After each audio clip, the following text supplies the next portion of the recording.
Lucy. Bad. Lucy. Bad. Bad.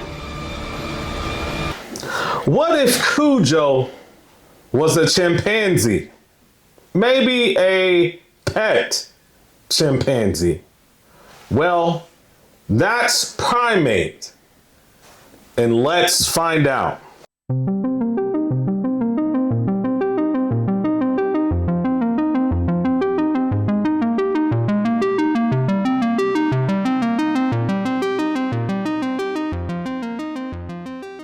Okay, so Primate 2025 just came out today, January the 8th. And so we really like this film. We understand that it's called 2025, or the reason why it's labeled 2025 is because it premiered at Fantastic Fest Festival there back in 2025 for a critics review. But this movie officially came out today in 2026 here, the year of our Lord. And so one of the interesting things is that we noticed a common thing with this particular movie, a lot of pool scenes and stuff like that. And it's interesting because it is the same director who directed what, Ryan? Strangers Pray at Night. So if you recall in Strangers Pray at Night, there was a famous pool scene where there was a lot of violence happening there. And you get that same type of feel in this movie throughout Act 2 and portions of Act 3. And so that director's name is Johannes Roberts. And we have our main cast, a bunch of new people, new cast members that we really haven't seen in other films. So we have on here Johnny Sequoia, who plays Lucy. We have Jessica Alexander, who plays Hannah. We have Troy Kotsur, who plays Adam, the father. And then we have several other characters in this film as well. One of the characters is Lucy's sister, Erin, and then we have Lucy's best friend, Kate, here. So, Ryan, what did you think about this cast here? I mean, it's a bunch of B-list actors and actresses. These are people we've never seen. I've never seen any movies with any of these people, but it doesn't take away from the film for me. I think they did a pretty decent job, most of them, for what they had to work with, so. Yes. So the overall premise of this film is a tropical vacation turns into a primal nightmare when a hyper-aggressive chimpanzee begins hunting a group of friends, forcing them into a brutal fight for survival. So this story takes place in Hawaii. We see at the beginning of the film, you have the friends, two friends. It's Kate and then Lucy board a plane. Right, yeah. And then one of Kate's close friends named Hannah joins in. We started to realize that Hannah had a few issues here, some ego issues, because as soon Lucy went and got next to the seat, right by Kate on the plane, and it was a 3 to a seat, right? 3 to a row. And then there's the aisle. And what she does is Hannah butts in and says, "Hey, I'm coming too." And then she's like, "Yeah, technically you're in my seat," talking to Lucy. "Can you scoot over?" And I started to realize that we're in for a treat because Hannah seems to be a pain in the rear, if you can say so. So Ryan, what were your spoiler-free thoughts of this particular movie? So this movie was a lot gorier than I expected. I thought it basically, to me, was a carbon copy of the 1982 film Cujo. If you haven't, noticed when y'all watch this film, it's like a direct parallel. But this film was gory, and man, oh man, that chimpanzee messed some people up in this movie. It was shockingly gory. Even that opening scene where they showed the veterinarian, he's going into the chimp cage, and that chimpanzee tore him up, man. So, well, we like to keep it a little spoiler free on this one, but what I would say for this particular film, it's a little different as far as horror. A lot of times when we're thinking of horror, we're thinking of human-like characteristics. Yes, chimpanzees do have human-like characteristics. I don't need the science, and I don't need you guys to try to explain Darwinism or evolution to me. I've been to college. I understand the whole concept. But what I would say for this particular film, what made this film disturbing to a certain degree or to be on edge is that it was one of the first times where we're dealing with a primal animal that has the characteristics of being able to think, being able to understand sign language, communication, and stuff like that, with the power and the physical strength that is beyond human strength and stuff like that. So it made this film a bit overwhelming at times as you go through and see the ruthlessness of the chimpanzee named Ben in this particular movie. I feel like that this particular movie is made for people who love kills. If you're a person that loves kills, you're not that much into storyline, this is the movie for you. If you're a person that is more interested in storyline, character development, things of that nature, this movie is not for you. So essentially, if you like Damien Leone and the Terrifier franchise, you'll probably enjoy it. If you don't like Damien Leone and the Terrifier franchise, most likely you're not going to enjoy this movie. So let's talk about the positives, Ryan. So did you have any positives for this particular movie? Okay, for me, the positives are the moments of tension. Many of the moments of tension where we see the chimpanzee has gone into this altered mental state of just ruthlessness and brutality. And this chimpanzee is doing some unspeakable things to people. It's ripping these people apart. I mean, that's the best way to describe it. I was shocked at how gory this movie was, and I'd say that's one of the strengths that I have. So what about you? So a few of the strengths, they all kind of tie in together. We get practical effects.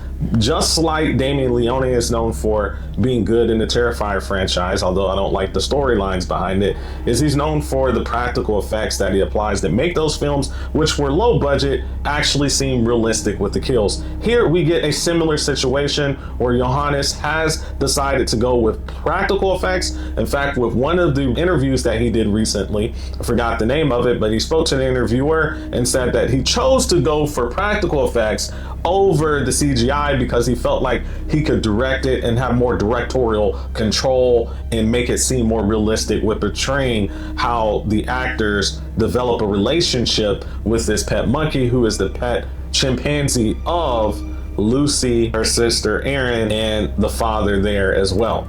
So that was a positive. Another positive was the fact that they decided, like I said a little bit earlier, to not use CGI. Here we see that the monkey, or in this case the chimpanzee, and I know technically from a scientific term, monkeys and chimpanzees are different. One's a primate, one's not. But for this purpose, I may use those interchangeably. But here we have the primate who is being played by an actor. So they have an actor, a real person in a suit playing this creature here, which makes it interesting here. I did feel at times that this was a great job. Ryan, was there any other positives that you wanted to include for this movie? I mean, for the most part, like you're saying, the practical effects tie into my positive of the tension being brought in the film. And you just know based on some of the previous incidences in real life that we've seen with chimpanzees that this chimpanzee seems like it would behave the same way into which a lot of these accidents have happened in the past, where people have had chimpanzees as pets and they have just gone crazy and just started just going on a rampage and mauling people. I mean, this chimpanzee, it seems like almost like it goes hand in hand. Like they did a good job of portraying this chimp coming down with rabies. I mean, we see the one of the things I noticed is the drooling in the part of the beginning of the film in the first act, and that's one of the first signs of rabies is that drooling. And then the film also talks about having a fear of water is another thing that rabies individuals or animals or mammals that are contracted with rabies, they have a fear of water. And so we really see that, and I think they did a good job of portraying that with this chimp in this film. So I think another positive for this particular film is the lead actress, Johnny Sequoia, who plays Lucy. I really think she did an excellent job for the part that she was given. She made the most of that part. She does carry a lot of weight in this particular film.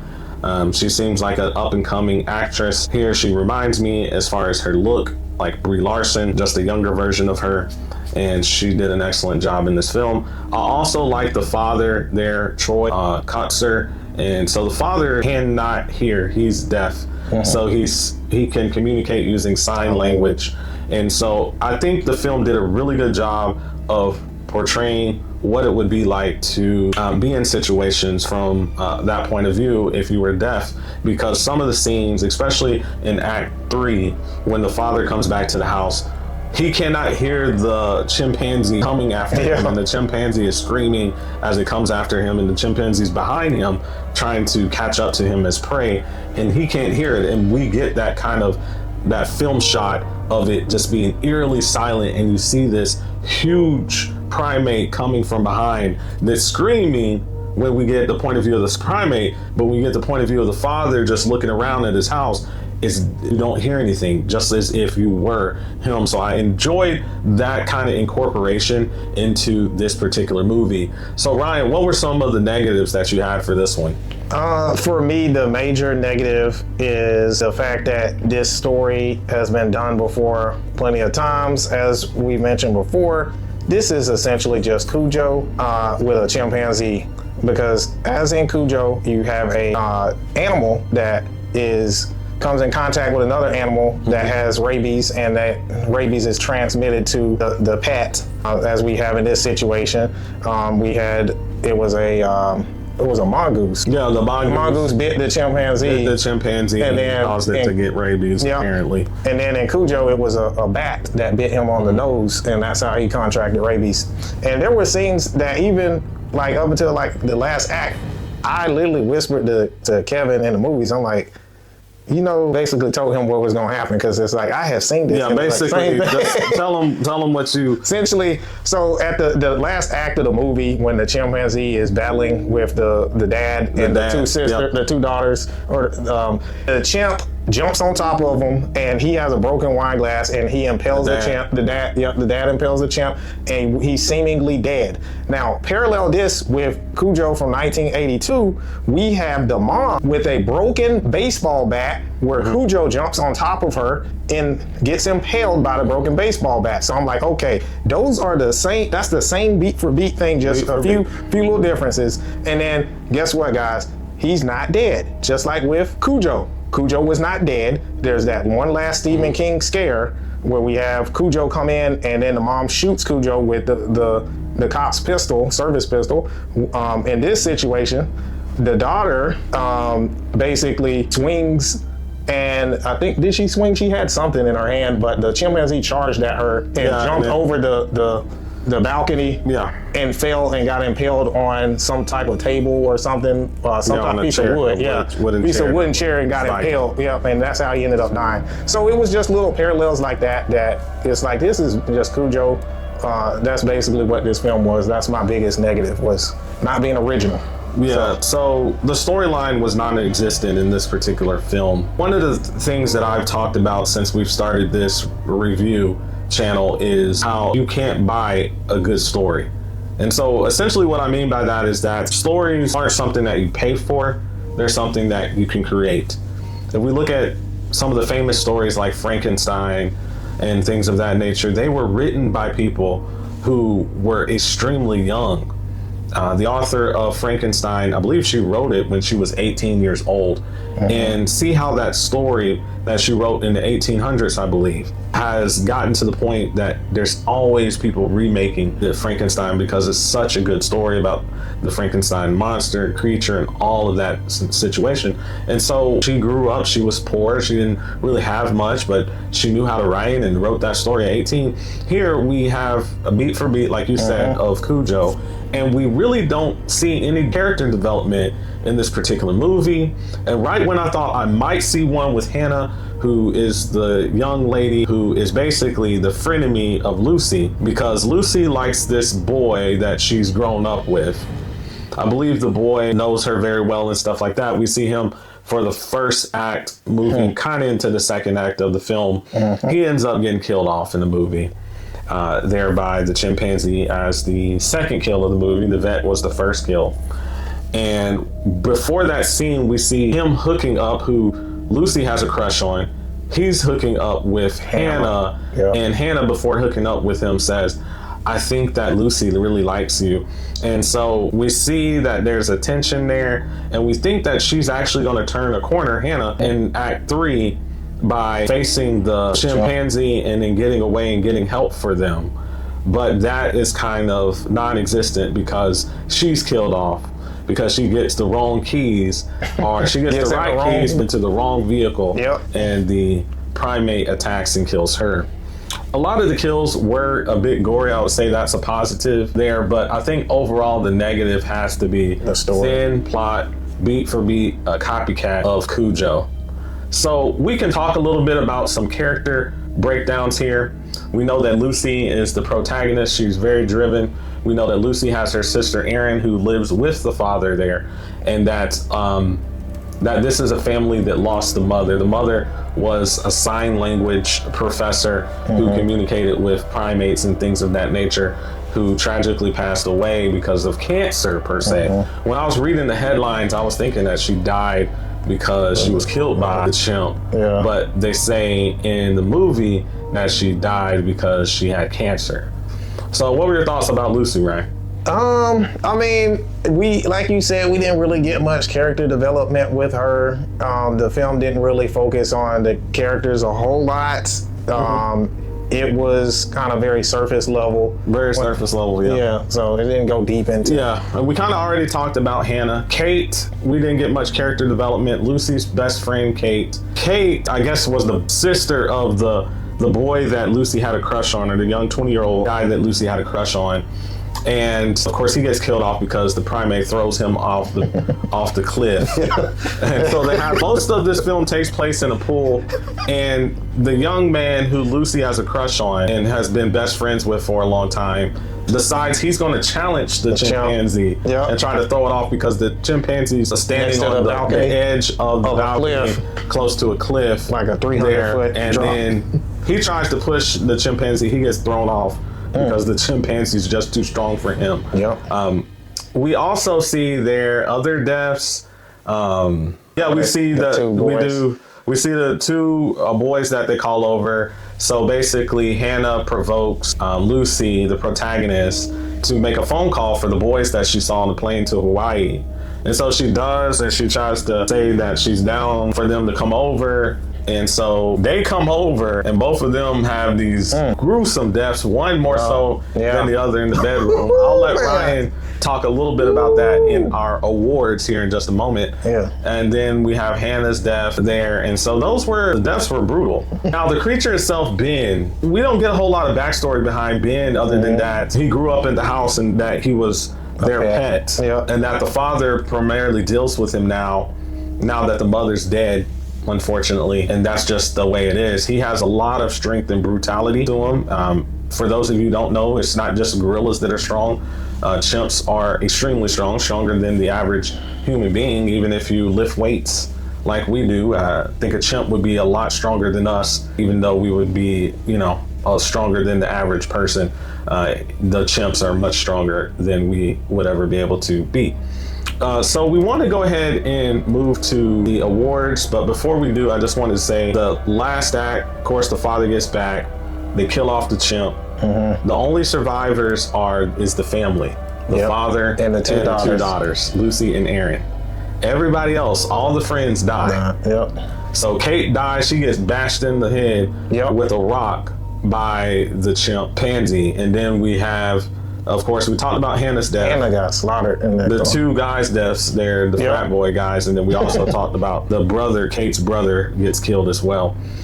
So moving into our awards, we want to start this tradition of awards. So for the best kill, we'll call that our Crown Carnage.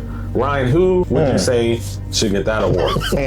Well, with me, I love watching movies that can craft good kills. And I would say the best kill of this movie has to be the kill where the frat boy's laying in the bed and the chimpanzee comes up on that bed and starts roughhousing him, just push him down. And then he thinks the chimp's playing with him. The chimp's being he starts playing with the chimp door. He gives him the keys to the Jeep and everything. And then the chimp puts his fingers in his mouth and just rips his mandible. His mandible. ripped it out like it was a chicken bone. I'm like, dang. And then bites on it. And then bites on it. And then later he throws it at another character. He throws it at the other guy, the other frat guy. there. So Ooh, Ryan man. says that was the best kill. Yeah. I would agree. And what about the monkey misfire? So the worst kill? I would say it was probably the other frat boy because we didn't even really get to see it on screen. Yeah, we kind of see it off screen a little bit. It shows in the background as Hannah is trying to escape and go to the car. It shows him being beat down, bashed in the head with a shovel. With a shovel. So that's what we would say is the worst kill. Another thing is with this movie is these people must be rich because they live in a glass house off in Hawaii. Right. This looks like a house This gotta be that's like about $3, $4, or $5 million home. Yep. And you have this father who's deaf living there, and it's like, I thought they would have accommodations like for him at this home. It doesn't seem so. All it seems is a humongous glass house there with a big giant pool in the backyard, and they have this chimpanzee running around doing whatever it wants, which I thought was strange. Ryan, what would you give this as far as a fright score? As far as a fright score, I would give it a bark. I thought the movie, it delivered on the kills. It didn't really, like you saying, it didn't have much of a story, but I've seen a lot worse. I thought this movie was a decent movie. I mean, it's brutal. It definitely delivers on the kills. And like you said before, if you're a fan of the Terrifier series, you likely like this movie just because of how brutal these kills are, because they're very brutal. Yeah, for me, I would probably give it a bark, maybe a bark minus. The storyline is non-existent. It's a copycat of Cujo, 1982, beat for beat copycat of it. We just have fresher faces in this particular film from these times as opposed to the 80s.